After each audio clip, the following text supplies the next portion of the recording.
Sa aming mga ulat ngayong gabi, ang kalunos-lunos na kalagayan ng ilang pampublikong ospital. Sa kabila ng matinding kakulangan sa ilang ospital, may mga nakatenggang gamit na milyong-milyong piso ang halaga.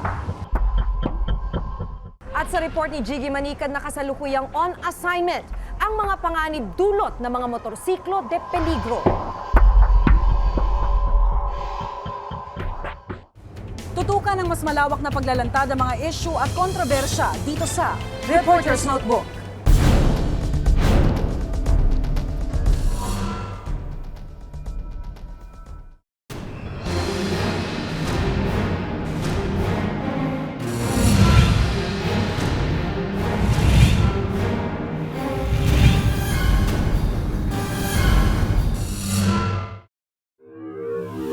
Kada minuto, 2 buhay ang kinikitil ng mga aksidente sa daan sa buong mundo. Sa Pilipinas, ika-4 ang mga disgrasya sa daan sa mga sanhi ng kamatayan. At kada araw, halos 4 na po sa mga aksidente sa daan, motorsiklo ang dahilan.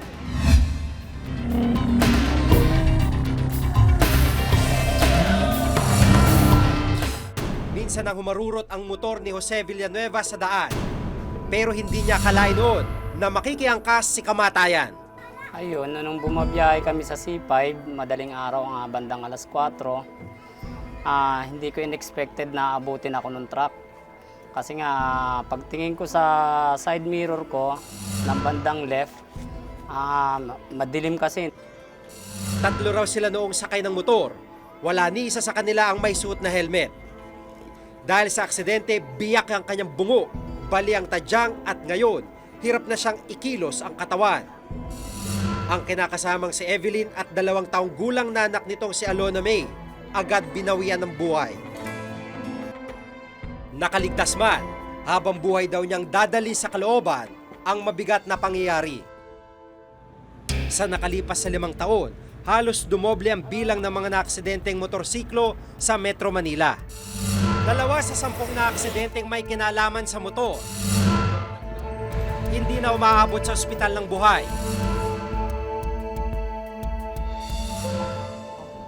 Mula sa video ng CCTV ng Metro Manila Development Authority o MMDA, makikita ang kalsadang dahilan ng aksidente ng mga motorsiklo. Ang hindi pagsunod sa traffic light. Yung traffic light is naka-red na dapat hihinto siya, hindi siya mag-go. Kaso tinuloyan pa rin niya. So ayan. Pag-counterflow o pagsalubong sa kabilang lane. Hindi niya napapansin, aside dun sa 2 unang tumawid sa pedestrian lane, isa pang parating na babae. So hindi niya nakita yung babae ang nabangga niya. At paglipat-lipat ng lane. Galing siya ng 3rd lane, gusto rin niyang mag-U-turn, hindi naman nag-take caution, hindi man nang sumilip or tumingin kung tama ba yung gagawin niyang pagpapalit ng linya ng lane sa traffic. So, ayun. Dahil siya nabangga po siya ng taxi. Tinungo ko ang Commonwealth Avenue na ayon sa MMDA, may pinakamataas na bilang ng mga naaksidenteng motorsiklo. Bawat araw, halos 2 aksidente sa motor ang nangyayari dito. Karaniwan ang pinagmumula ng aksidente yung itong Commonwealth Avenue dahil yung mga motorista naiengganyo magpatakbo na mabilis dahil nga naman sa lapad ng kalsada.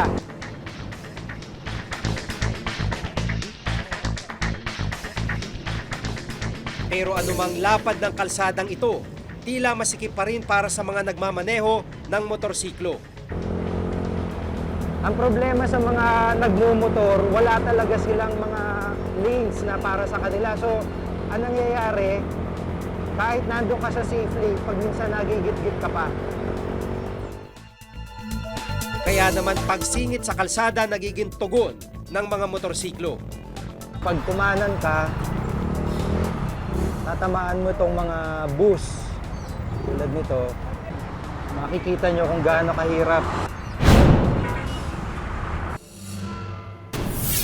Ayon kay Dr. Regine Regidor ng UP National Center for Transportation Studies o NCTS, may kaugnayan ng kawalan ng sariling lane para sa mga motorsiklo sa mga aksidente sa daan. Standard na may sariling lane yung motorcycle at yung mga bisikleta.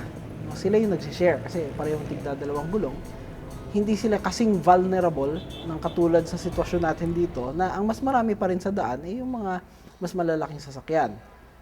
Bagamat yung dami ng motorsiklo patuloy na tumataas. No? Setyembre ngayong taon nang ihain sa Senado o Motorcycle Lane Act of 2010. Naglalayong malagyan ng isang hiwalay na lane sa gilid ng mga pangunahing kalsada na para lamang sa mga motorsiklo at bisikleta. Pero hindi pa dinidinig at nananatiling nakabinbin ang panukalang ito. Sa ngayon naman, meron namang batas na nakatuon sa mga motorsiklo. Sa ilalim ng Republic Act 10054 o Motorcycle Helmet Act, itinatakdang bawat nakasakay sa motorsiklo ay kinakailangan magsuot ng helmet bilang proteksyon. Pero sa tala ng DOH, 9 sa bawat 10 na aksidente sa motor, walang suot na helmet. Sinubukan din naming maglibot at dito saksi kami sa maraming nakikipagsapalaran sa kabila ng nakambang panganib. Kahit ipinagbabawal ang higit sa 2 taong nakasakay sa motor o overloading, may mga namataan kaming sumusuway pa rin sa itinakda ng batas.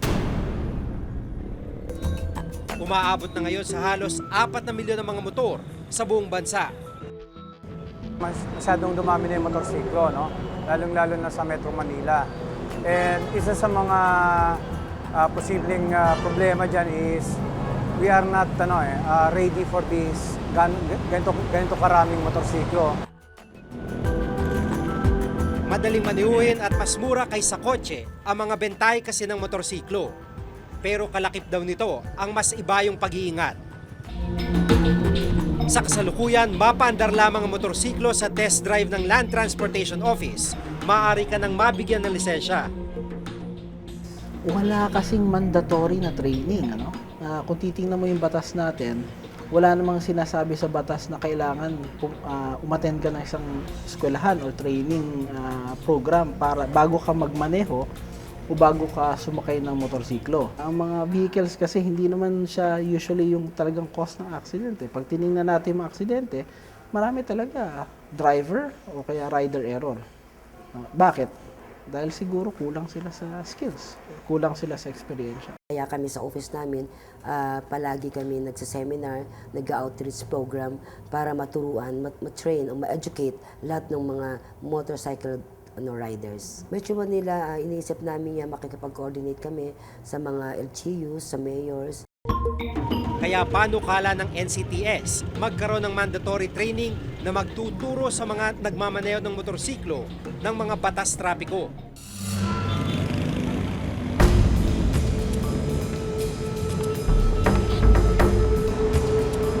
Motorsiklo man o anumang uri na sasakyan, disgrasya ay may iwasan. Iba yung pag-iingat at pagsunod sa batas trapiko ang kinakailangan.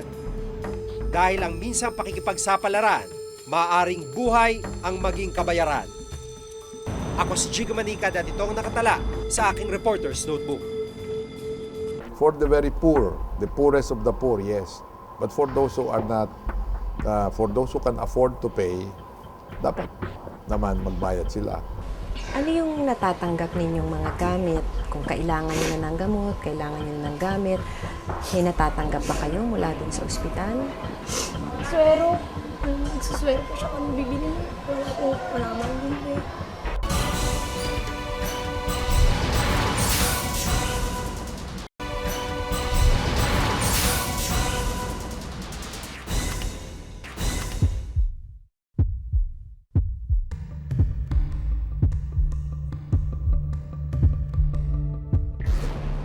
Ospital ang lugar kung saan madalas gahibla ang pagitan ng buhay at kamatayan.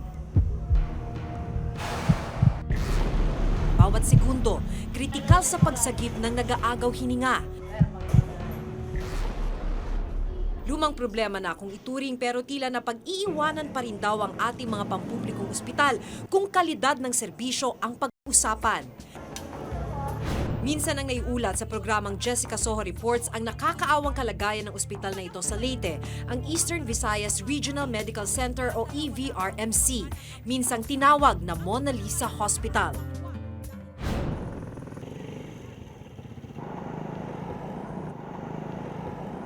Anim na taon na ang nakalipas, binalikan namin ang ospital. Malaking pagbabago na rin daw ang naganap sa ospital. Bago na ang kanilang emergency room, mas maayos daw ang ilang pasilidad, ngunit di maitatangging marami pa rin dapat isaayos dito. Really sad to say wala kaming CT scan. Naaawa rin kami sa patients na they have to be transferred to other hospitals just for a simple procedure. Kailangan talaga namin bumili na pa ng maraming beds sa ER na which can function as well as stretchers. Sa hallway ng ospital, tila ganun pa rin ang sitwasyon. Ang ward namin para sa OB ay can accommodate only 45 patients. Pero minsan ang kanilang census ay umaabot ng 90 patients, so double. So kaya umaabot na dito sa hallway. So part doon sa 30 million na sinasabi ko na infrastructure, magdi-develop kami ng mga ward sa taas para ma-decongest naman yung first floor namin. Sa OB ward, 4 hanggang 5 ang naghahati sa isang double bed. At dahil sa bilang ng mga bagong panganak, 2 hanay sa hallway na nga ang nasakop nila. Dito namin nakilala si Aling Wilma, 3 araw na nila sa ospital. Hirap daw siya dahil mula nang ma-admit ang naaksidenteng anak sa hallway na sila nakapwesto. Kasama niya sa hanay ang ilang diabetic patients. Kaya hinaantay ko ngayon ang doktor niya kung anong maganda dyan kasi sabi lalagyan ng stainless. Wala na pala ako bumili.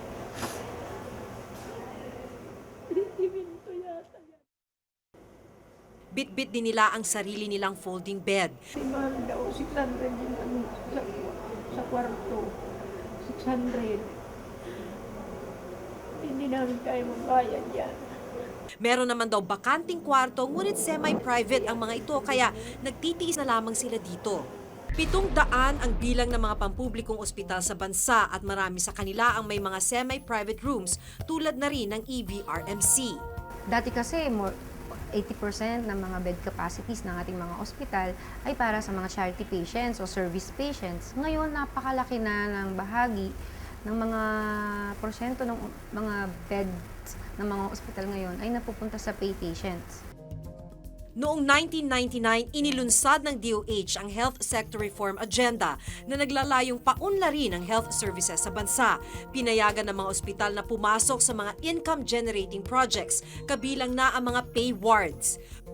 Ngunit tutol ang ilang health groups dito dahil senyales daw ito ng privatization. Sa huli, tungkulin pa rin ng gobyerno na magbigay ng serbisyong pangkalusugan sa kanilang mamamayan. Simula yan sa mga socialized schemes na tinatawag, those who can afford to pay ay magbayad para may maibigay pa doon sa mga less na nakaka-afford na mga patients. Hanggang sa susunod, makita nila, oh, magandang scheme to, makikita tayo rito. Ayon kay Secretary Enrique Ona ng DOH, importante ito upang makalikom ng karagdagang pondo ang ospital na tutusto sa pangangailangan nito. For the very poor, the poorest of the poor, yes. But for those who are not, for those who can afford to pay, dapat naman magbayad sila. Because kung iisipin mo or hihingiin mong lahat galing sa gobyerno, hindi kaya ng government. Sa susunod na taon, 38.6 billion ang pondo ng DOH, maliit kung ikukumpara sa rekomendasyon ng World Health Organization. Ang kailangan daw na budget ng Department of Health para lamang sa maintenance ng mga ospital ay 40 billion pesos. Pero halos ito na nga yung mismong budget na naaprubahan o ibinigay na pondo sa Department of Health para sa susunod na taon. Sa Maynila, hindi naman nalalayo ang sitwasyon ng mga pampublikong ospital. Binisita namin ang Quezon City General Hospital. 3 ang palapag ng ospital, natutuklap na ang mga kisame, sira na rin ang sahig at kinakalawang na ang mga kama at sabitan ng dextrose. Dahil sa kondisyon ng ospital na apektuhan maging ang serbisyong medikal para sa mga pasyente. Dito namin nakilala si Melvis na confine ng anak nitong si Grease matapos mabangga ng sasakyan. Mister, obserbahan mo natin. Obserbahan natin kung nagsusuka yung bata, ibig sabihin may tama yung utak, may dugo. Bagamat pampublikong ospital daw ang QC Gen, nagulat siyang kailangan niyang maglabas ng 20,000 pesos kapalit ng operasyon ng anak. Sabi private daw po yata yung yung mag-opera. Dahil wala nga raw po silang pang gamit sa operasyon na to. Bali, ang sabi sa akin, ang kailangan hawak mo sa bulsa ngayon, 10,000 sa gamit ay sa gamot bago operasyon, tapos yung 20,000 sa gagamitin pang operasyon. May 20,000 ba kayo nung mga panahon na yun? Wala nga ho dahil biglaan hindi naman natin inaasahan na gano'n ang mangyayari. Kasi hindi ka naman pwede mag-opera ng kulang yung panahi o kulang yung gamot. Paglilinaw pa ni Direktor Edgardo Salud, abono pa nga raw ang kanilang mga doktor lalo na pag emergency cases. Kasi pag emergency, ayaw namin kasi ng may mamamatay dahil may kakulangan. Dinalaw din namin si Marivic, may malaking bukol sa kanang gilagid. Cancerous daw ang bukol ayon sa mga doktor. Dahil sa kalagayan, hindi makapagsalita si Marivic at tanging sa tubong ito sa kanyang ilong dumadaloy ang nagsisilbing pagkain niya. Problema ng kanyang pamilya ang pambili ng gamot at gastos pang-ospital ni Marivic. Araw-araw, kulang-kulang 1,000 piso ang halagang kailangan nila para masustentuhan ang mga pangangailangan nila sa ospital. Ngunit kulang ang ospital sa gamit kaya hindi rin sila matustusan. Ano yung natatanggap ninyong mga gamit? Kung kailangan nyo na ng gamot, kailangan nyo na ng gamit, may natatanggap ba kayo mula dun sa ospital? Swero. Nagsuswero po siya kung bibili. Wala naman din po. Matagal din tiniis ng mga pasyente ang lumang gusaling ito ng QC Gen. Sa susunod na buwan, lilipat na sa bagong tayong gusaling ito. Ngunit bago man ang gusali, pareho pa rin daw ang problema ng ospital. Hindi po porket bagong building, andyan na lahat. Hindi po kaya. At andito naman kami para tumulong. Hindi po kami sumusuko ng pagtulong.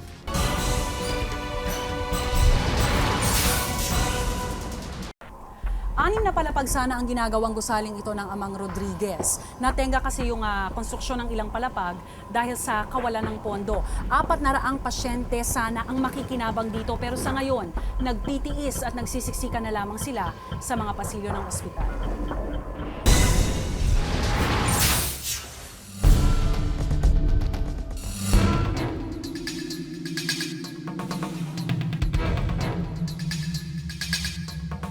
Habang 6 raw sa bawat 10 Pilipino ang namamatay na hindi nakakakita ng doktor base sa pag-aaral ng UP National Health Institute.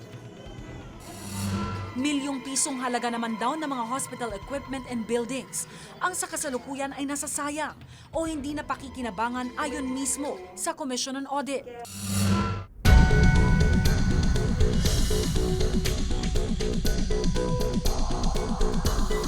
Ilang minuto lang mula sa Eastern Visayas Regional Medical Center, matatagpuan ng Tacloban City Hospital. Isa sa mga ospital na nabanggit ng COA na may nakatenggang gamit na milyong piso ang halaga. Para sa taong 2008, iniulat nilang nabubulok at sira na ang ilang bahagi ng ospital na maaaring makasama sa mga pasyente at maging sa mga staff ng ospital. Yan o, tingnan mo yung termite. Pag umuulan, di siyempre yung patient, nakakakos yan ng inconvenience sa mga patients doon sa ward, lalo na sa ward kasi tumutulo. Diba? Dahil dito, mula level 2, bumaba sa level 1 ang status ng ospital. Ibig sabihin, wala na silang lisensya upang makapag-surgery at iba pang medical services. Ito rin daw ang dahilan kung bakit nakatenga sa loob ng operating room ang isang anesthesia machine na nagkakahalaga ng 5.4 million pesos na donasyon ng City Hall. Ni minsan, hindi ito nagamit mula nang ma-deliver noong April 2008.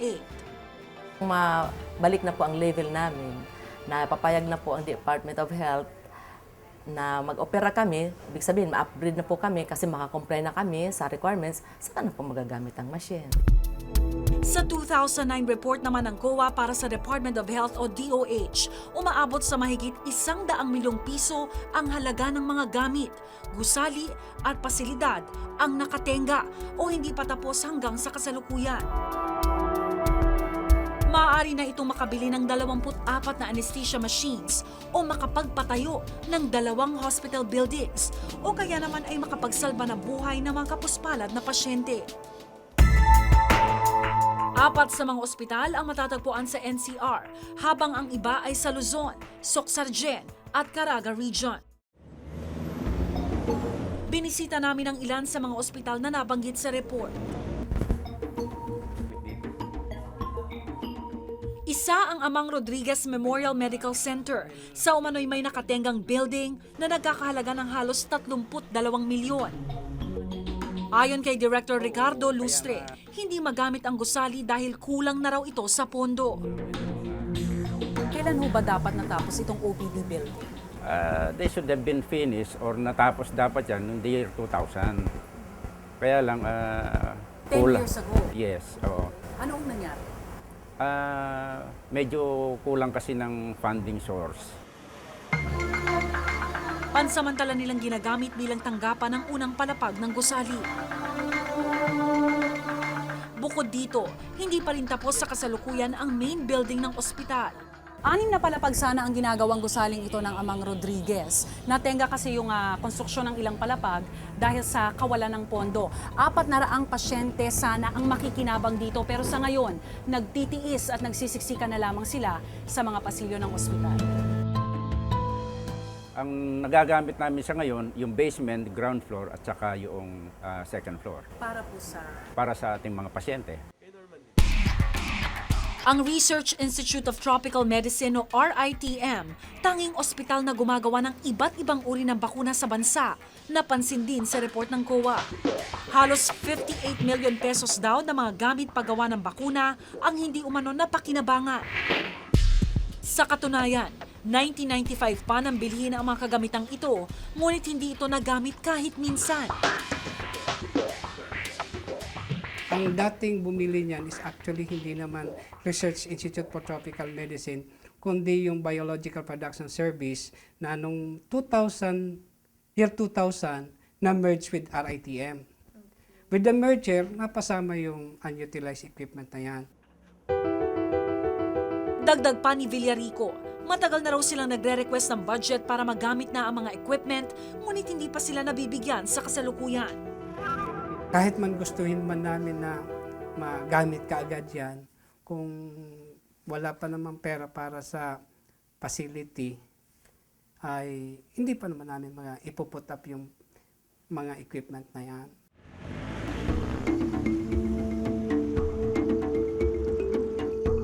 Samantala sa East Avenue Medical Center, nireport ng COA na hindi umano napakikinabangan ang detoxification unit sa basement ng ospital mula nang ma-renovate ito noong 2008. Hindi kami may pagkukulang. Hindi namin yan ni-request. It was shoved on us by USEC, by the Department of Health. Dagdag pa ni Dr. Abesamis, plano raw itong i-convert na transient home para sa mga batang cancer patients. Gagawin nga natin para sa mga batang may cancer. Diba? Napakalaki. Ang daming pwedeng gawin dito. Ayon kay Secretary Ona ng DOH, ang mga hindi sapat na pagpaplano ng mga proyekto ang tinututukan sa ngayon ng Department of Health. Ibig sabihin, somewhere along the way, merong na bulyaso. So, dumating ang makina, yung pala hindi pa ready yung building. Or ready ang building, nandun ang makina, pero tinitrain na tao magpapatakbo noon, wala pa.